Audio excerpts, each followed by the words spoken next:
Tonight with the Bernie bump. Bernie Sanders has been on the campaign trail for only 2 days, and he's already giving Hillary Clinton's campaign some real headaches.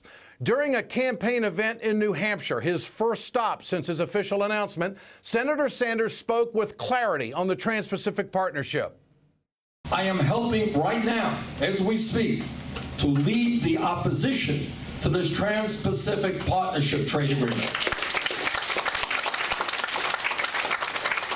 Now, Hillary Clinton can be for the trade agreement, President is. She can be against the trade agreement. I am, Elizabeth Warren, many others of us are. But I just don't know how you don't have an opinion on this enormously important issue. This is the only soundbite that America wants to hear right now because this is the pressing issue. Now, that is speaking with clarity, and that's what campaigns are supposed to be about, to let people know exactly where you are on key issues. Senator Sanders is leading the opposition against the Trans-Pacific Partnership. Meanwhile, we have no idea where Hillary Clinton stands on trade. We get a lot of parameters, but we don't get absolutes. Clinton has said that she has some concerns about the TPP, but overall, let's be serious. This is her main talking point. I have said that I'm going to, make up my mind. I've been for trade agreements. I've been against trade agreements, voted for some, voted against others. So I want to judge this when I see what exactly is in it and whether or not I think it meets my standards. Well, respectfully, Mrs. Clinton, you were in the United States Senate. The United States Senate has already voted on the trade agreement. They voted last week, and it was passing. No question about it. Now it's up to the House. And there's a lot of Democrats in the House right now that want to know where the leading candidate stands on what is going to be a massive trade deal for this country. Now, Hillary's position on trade, I think, is anything but clear. She's outlined what she wants in a deal. She's outlined what she wants in a trade deal. But she wants to see exactly what's in it. Well, hasn't the Senate seen what's in it? She wants to see it before she makes a decision. Give me a break.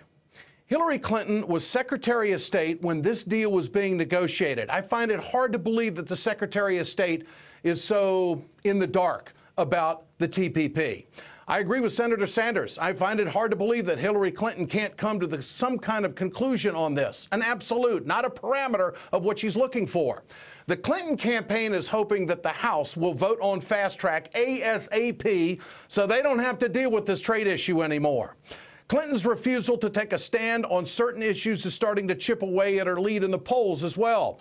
Over the past month, I know we're a long way away, but she's going in the wrong direction. Hillary Clinton lost 3 points on her lead. Bernie Sanders has jumped 7 points. He's now at 15%. Is this a trend or a bump? Now, with 8 months to go until the first primary, Hillary Clinton shouldn't be taking anything for granted. We've been down this road before.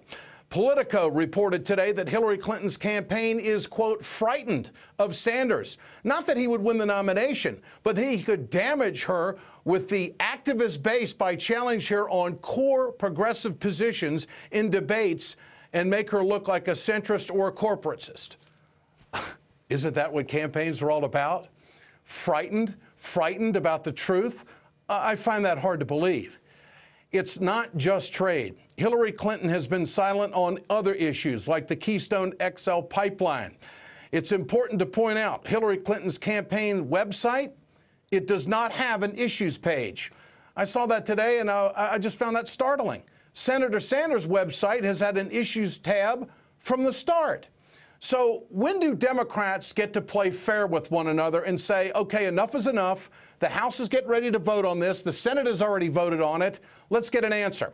We're coming down to the 11th hour on trade in this Congress. Democratic voters deserve to know where Hillary Clinton stands on trade and the Trans-Pacific Partnership. It's time for an absolute. We've gotten an absolute from Bernie Sanders. We have not. In fairness, we have not gotten an absolute from Hillary Clinton. And there's a lot of people that want to know, if she was still in the Senate, how would you have voted, Mrs. Clinton?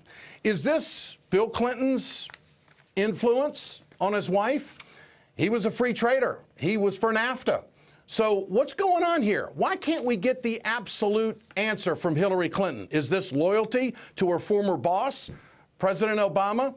That's a question in itself. When President Obama was in the United States Senate, he said that he was going to do something about currency manipulation. Well, guess what? This trade deal doesn't have anything in it about currency manipulation. It doesn't have anything about investor-state trade disputes or circumventing American law. Why the hell do we even have representatives in Washington if we're going to let international tribunals tell us how we have to do trade? It's wrong. This should be a slam dunk for Hillary Clinton. It is going to be very hard for her. And there's going to be a lot of people who are going to remember that she didn't take a complete stand on trade before the House voted. Now, if this is causing political problems for Hillary Clinton, why in the world would John Boehner bring it to the floor for a vote? Why not make sure Hillary Clinton takes a stand on this? I would venture to say that maybe the Republicans would rather go against Bernie Sanders than Hillary Clinton. So there's a lot of political calculations taking place right now. There's only one soundbite that this broadcaster wants to hear from Hillary Clinton right now, and that is where she stands absolutely, just like every union worker in this country stands absolutely opposed to the Trans-Pacific Partnership. This should not be that hard. Get your cell phones out. I want to know what you think. Tonight's question, is the TPP going to cause political problems for Hillary Clinton? Go to pulse.msnbc.com/ed to cast your vote. We'll bring you the results later on in the show. So what are they saying in the middle of the country? Let me bring in Wisconsin Congressman Mark Pocan, who sits on the House Budget Committee. Also with us tonight, Scott Paul, president of the Alliance for American Manufacturing. Gentlemen, great to have you with us tonight. Congressman, I want to know what your constituents are saying in Wisconsin, in the middle of the country. Are they even aware of Fast Track and TPP, and are they paying attention to it? They're very aware of it. Just a couple weeks ago, I had listening sessions in 6 counties. I think every single listening session, this came up as an issue. In fact, in Lafayette County, the biggest town in Lafayette County is 2,400 people. They just lost a company with 36 jobs that's going to Mexico, and they applied for trade adjustment assistance. So we're still seeing that. If you think about that, that 36 jobs in Darlington is like losing 3,600 jobs in Madison, also in my district. So this is a big issue people talk about. Everyone, Democrat or Republican, should be standing against a trade deal that we don't know enough about and doesn't have protections for labor, environment, has these tribunals, doesn't have currency manipulation, go on and list. There's many reasons to oppose this. Congressman, do your constituents in Wisconsin, in the middle of the country, are they curious about President Obama's reversal on this? Are they talking about it?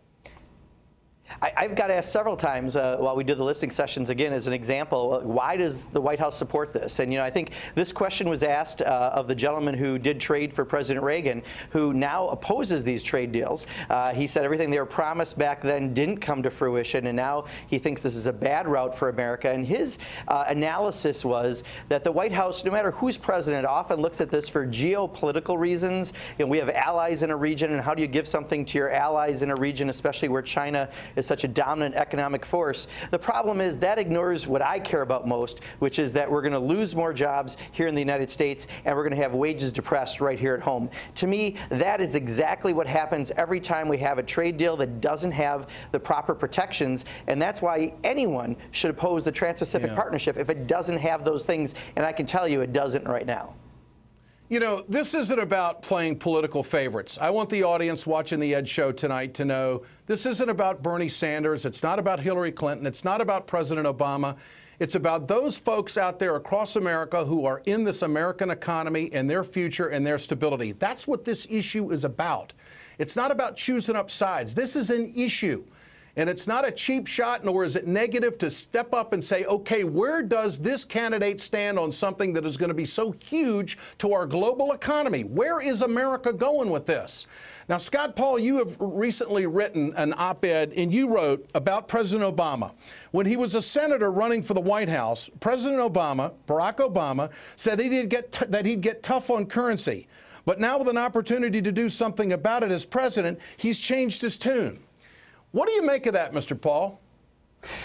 Well, I'd like to see more of the Barack Obama of 2007 and a little less of what we're seeing today. If he was true to his words in 2007, and I would add, if Senator Clinton is true to the words that she spoke back in 2007 as well, there'd be no doubt that this process, the TPA, the Fast Track Authority, and the agreement, the Trans-Pacific Partnership, would look a lot different than they are today, and that they would represent the interests of working people.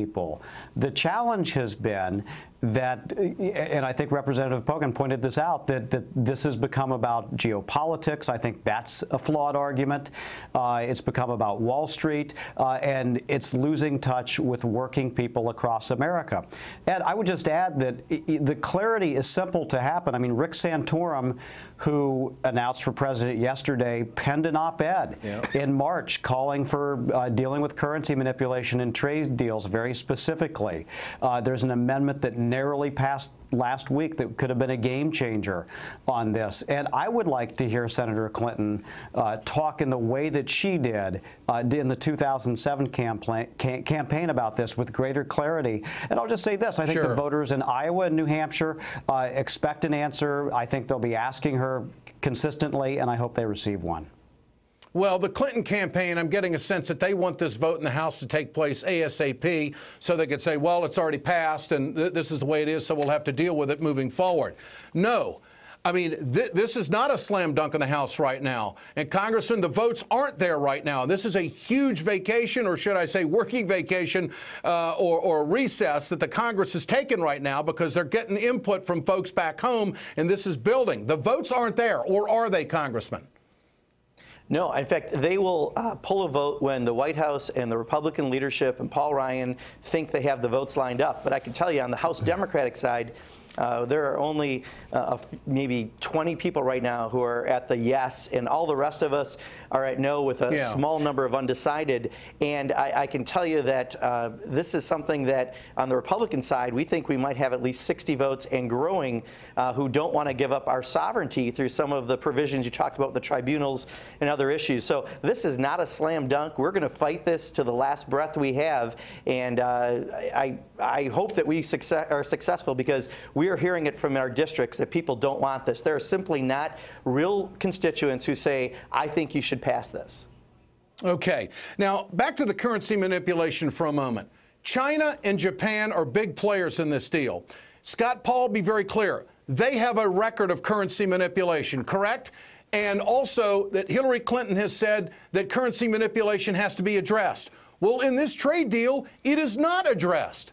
So how much more information does Hillary Clinton have to take a definitive stance on this issue? Your thoughts? And it's very clear. And again, this is something that Democrats and Republicans largely agree on. We have American businesses and labor that agree on this point as well. And even if you don't think that China or Japan are manipulating their currencies today, just as some smart people say, you don't throw away your umbrella when it's sunny outside, because it's going to rain again. They have a pattern on this. They have a history. We have sky-high trade deficits with China and Japan. They cost American jobs. All across Wisconsin and Iowa and New Hampshire, there are factories that have shuttered from these unfair trade practices. And if we truly want a trade agreement that represents 21st century interests and the interests of working people, it's got to deal with currency manipulation. Right now, in this country, if you're a hardworking business, if you're a worker, and through no fault of your own, you lose your job because of an unfair trade practice like currency manipulation, you have absolutely no recourse. It just happens. That's why we need to do this in trade deals. And I would love to hear President Obama change his position on this back to what it was in 2007. More importantly, I think it's important for Senator Clinton to speak out on this very forcefully and also very specifically about what she expects. Okay.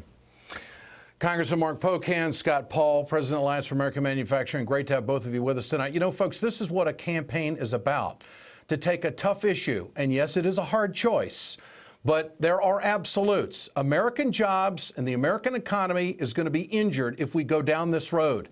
And if history be your guide, there's not one trade agreement that this country can turn to, even under the Obama years, that can say that it hasn't added to our trade deficit. And that's American jobs.